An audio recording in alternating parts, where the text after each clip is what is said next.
अस्सलाम वालेकुम वरहमतुल्लाहि वबरकातुहू। उम्मीद करती हूँ कि आप सब ईमान और सेहत की बेहतरीन हालत में होंगे।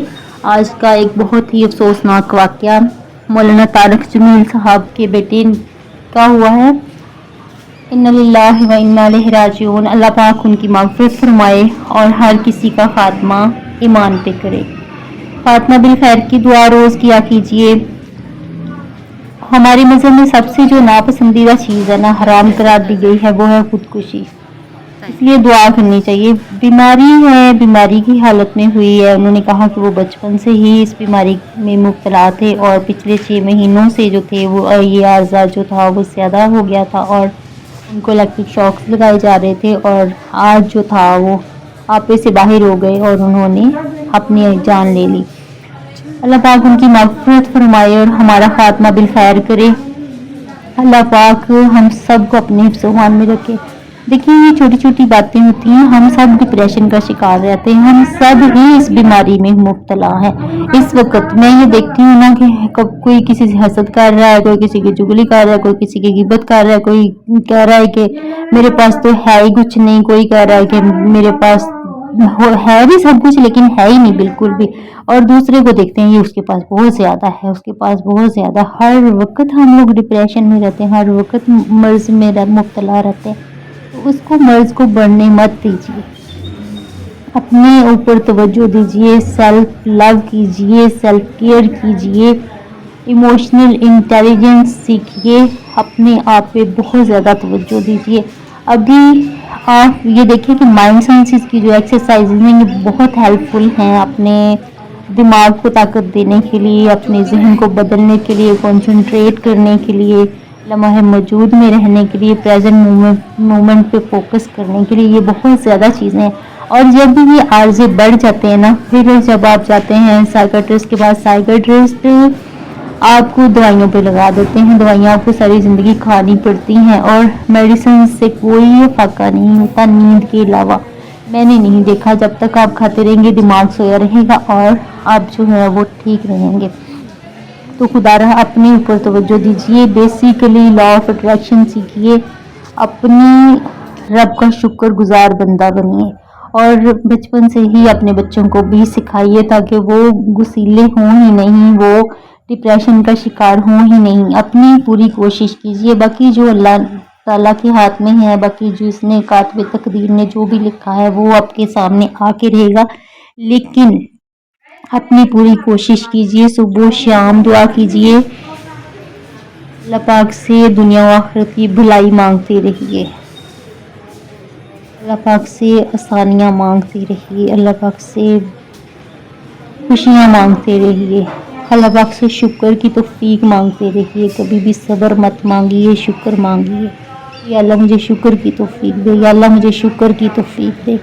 तो इंशाअल्लाह अल्लाह पाक आसानियाँ फरमाते रहेंगे और अल्लाह पाक तारिक जमील साहब को भी सब्र जमील अता फरमाएँ और अल्लाह पाक उस बच्चे की मग़फ़िरत करें। अल्लाह पाक उसके हर गुनाह को सवाब में बदल दें। अल्लाह पाक उनको सीधा जन्नत में लेके जाए।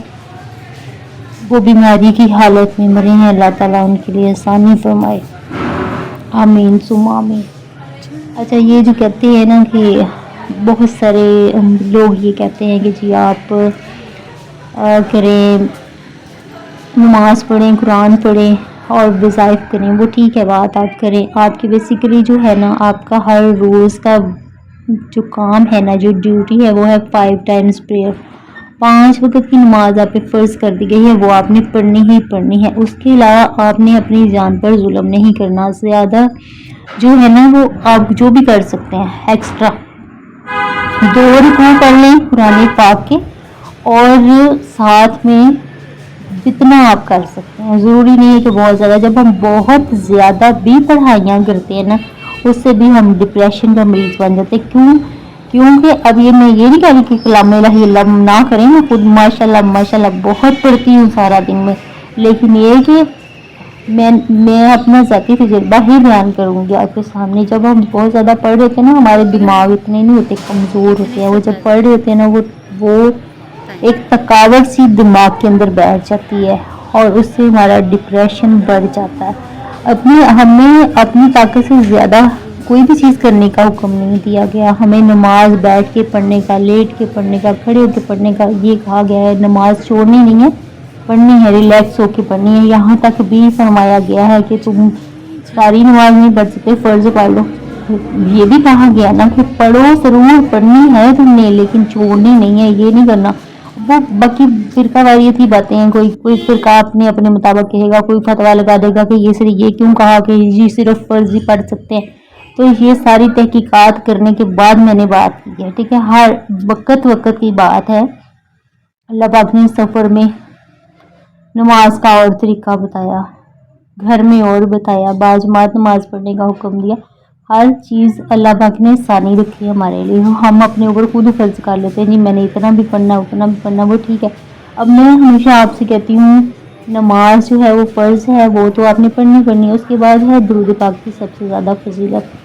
تو درود پاک کبھی بھی میں نے یہ نہیں کہا کہ فکس پڑھیں، آپ 1000 پڑھنا ہے، 2000 پڑھنا ہے. ایک وقت تھا میں 3,000 بھی پڑھ لیتی تھی، پھر ایک وقت آیا 1000 بھی پڑھ لیتی تھی دن میں.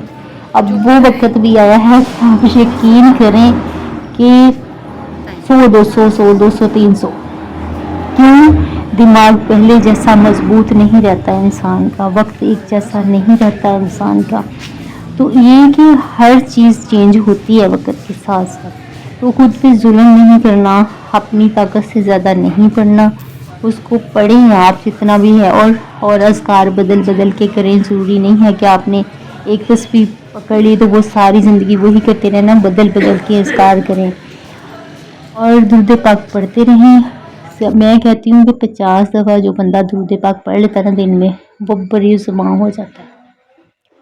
کیونکہ درود پاک ایسی چیز ہے کہ اگر آپ نے ایک دفعہ پڑھا 10 نیکیاں آپ کو مل گئیں، 10 گناہ معاف ہو گئے، 10 درجات بلند ہو گئے. تو 50 دفعہ پڑھیں گے تو کہاں بات پہنچے گی. اور ظلم بھی نہیں ہوا اپنی ذات پہ، کوئی ٹینشن ہی نہیں. چلتے پھرتے پڑھ لیا، چلتے پھرتے ہی پڑھ لیا، سفر میں ہی پڑھ لیا. 2 منٹ لگتے ہیں میں جی، ثواب کا ثواب اور ریفریشمنٹ کی ریفریشمنٹ ہو جاتی ہے. اسی طرح بہت زیادہ پڑھائیاں نہ کریں، بہت زیادہ بوجھ نہ ڈالیں اپنے اوپر. اور ایک چیز اور، جب کوئی انسان آپ کو لگے کہ وہ ڈپریشن کا مریض ہو گیا ہے، وہ اس بیماری میں مبتلا ہو گیا ہے، اس کو ریکمینڈ نہ کریں کہ آپ بہت زیادہ پڑھائیاں کریں. ہم ان کو لے جاتے ہیں بابوں کے پاس، ہم ان کو لے جاتے ہیں پیروں فقیروں کے پاس. وہ ان کو اور زیادہ پڑھائیاں بتا دیتے ہیں. وہ کہتے ہیں جی فلاں صورت اتنی دفعہ پڑھ لینا، فلاں صورت اتنی دفعہ پڑھ لینا، سورہ یاسین بھی پڑھنا، مزمل بھی پڑھنا، سورہ رحمان بھی پڑھنا، اور ساتھ میں جو ہے فلاں چیزیں بھی پڑھ لینا. وہ پڑھنے تو وہ لگ جاتا ہے، لیکن جب اس کے دماغ کا زور لگتا ہے، کیونکہ یہ ذہنی بیماری ہوتی ہے نا، ذہن تو پہلے ہی ہلا ہوا ہوتا ہے. جب دماغ کا زور لگتا ہے تو وہ بندہ اور زیادہ ڈپریشن میں چلا جاتا ہے. تو اس چیز میں پھر جو ہوتا ہے نا، اس طرح کے مریضوں کے لیے یہ ہوتا ہے کہ ان کو دماغی کام کم کرنے دیا جائے اور چلتے پھرتے والی پوزیشن میں اس طرح سے کہ ان کو پتہ بھی نہ چلے اور وہ پڑھ بھی لیں. تو اس طرح کی کنڈیشن ہوتی ہے. اور جب آپ نفسیاتی عارضے میں مبتلا ہو جاتے ہیں، پھر ان کو ایسی چیزیں جن پہ دماغ پہ زیادہ بوجھ نہ پڑے اور دماغ خوش رہے، کوئی ہلکے پھلکے کام خوشی کی. اور پھر ایسے لوگوں میں بیٹھیں جو آپ کو لطیفے سنائیں، ایسے لوگوں میں نہ بیٹھیں جو نہ شکریں ہوں، جو ہر وقت یہ رونا روتے رہیں آج میرے 200 یونٹ بڑھ گئے، آج میرا جو ہے وہ فلاں کام ہو گیا، آج میرا پیسہ خرچ ہو گیا. اور جو اللہ تعالیٰ دے رہا ہے اس کا ذکر ہی نہ کریں کہ میرے پاس جو ہے وہ کوٹھیاں مکان ہیں، گاڑیاں ہیں، میرے پاس بچے ہیں، میرے پاس جو ہے وہ گھر ہیں، دکانیں ہیں. اس کا ذکر نہیں کرنا، بس یہ بولنا ہے کہ جی آج مجھے بل بہت زیادہ آ گیا، آج میرے پیسے بہت خرچ ہو گئے. آپ کو ڈپریشن میں لے جائیں. نہ شکرے لوگوں کے پاس نہ بیٹھیں، شکر گزار لوگوں کے پاس بیٹھیں، شکر گزار بنیں. اور اپنی صحت کا، اپنی ذہنی صحت کا بہت زیادہ خیال رکھیں. اپنی ذہنی صحت پہ فوکس کیجیے، اپنے آپ کو کچھ سمجھیے. چلتے پھرتے الحمدللہ کرتے رہیے تو اللہ کے قریب ہیں آپ. الحمدللہ بہت اچھا ذکر ہے، لا الہ پڑھ لیا کریں چلتے پھرتے. نماز پڑھنی ہے آپ نے تو پڑھ لیں، اس کو پڑھیں، جلدی سے پڑھ کے چلتے پھرتے کوئی اللہ کا یا وہ پڑھ لیا. ہلکے پھلکے انداز میں اس کو بوجھ نہ بنائیں. دین ہمارا بہت آسان ہے، دین ہمارا مشکل نہیں ہے. ہم نے خود بنایا ہوا ہے اس کو مشکل.